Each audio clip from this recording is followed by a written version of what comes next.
China's electric vehicle giant BYD has signed a $1 billion agreement with Turkey to open a plant there. It is a move that could help the firm dodge new European Union tariffs.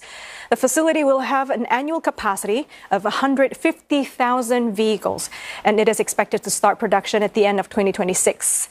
The plant is set to employ 5,000 people.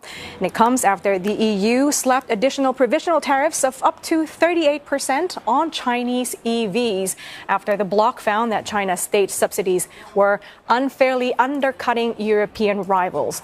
Analysts say that the deal will help BYD access European markets thanks to Turkey's customs union with the EU. BYD has been expanding its manufacturing capacity abroad. It is looking to open its first European factory in Hungary. Last week, it opened a factory in Thailand. Right, and to dive into this topic of BYD's expansion, it is quite interesting. They've got now their Turkey plant. They've announced that just last week. They talked about opening their first Southeast Asian factory in Thailand, and now plans for Hungary as well. What's going on, Olivia? Well, I'll tell you, there seems to be a fair bit of announcements, especially on BYD's expansion recently. So the Turkey plant announcement comes right after EU slapping of provisional tariffs on Chinese EVs, as we know, effective last Friday. Bear in mind, though, Turkey investment is fairly new. So the attention now is how BYD is able to plant new factories outside the EU in order to circumvent those tariffs. Worth noting here, though, Otelli, Turkey imposed an additional 40% tariffs on China cars, all cars since March last year, but it's making an exception. It decided to waive it for those who are investing in the country. So BYD's investment in Turkey is actually a win-win for both parties. It creates jobs for the Turks. It allows BYD to enter and to make way into EU without paying extra tariffs. As for Hungary, it's just another sign of how hungry BYD is for Europe, pardon the pun, right? So building a factory in Hungary actually makes perfect sense.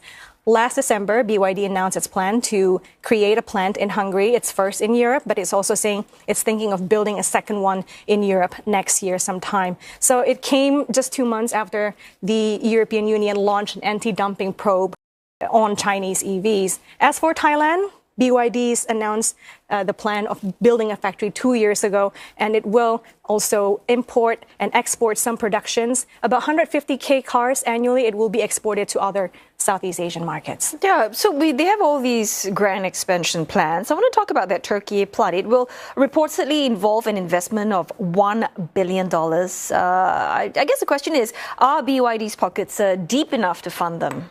That $1 billion is for Turkey alone, but being the world's second best-selling EV maker after Tesla has its own advantages. According to Bloomberg calculations, as of March this year, BYD has a free cash flow of about $6.7 billion. So in theory, they have enough cash to commit to at least 6 more such plants like the one in Turkey. And despite the headwinds in Chinese EV markets, BYD is still the market leader. It is giving Tesla a run for its money with a 21% increase in Q2 sales. So BYD is still raking in the cash and is very well in the quest for market domination. Well, good work, Olivia. Thanks for filling us in on BYD's expansion.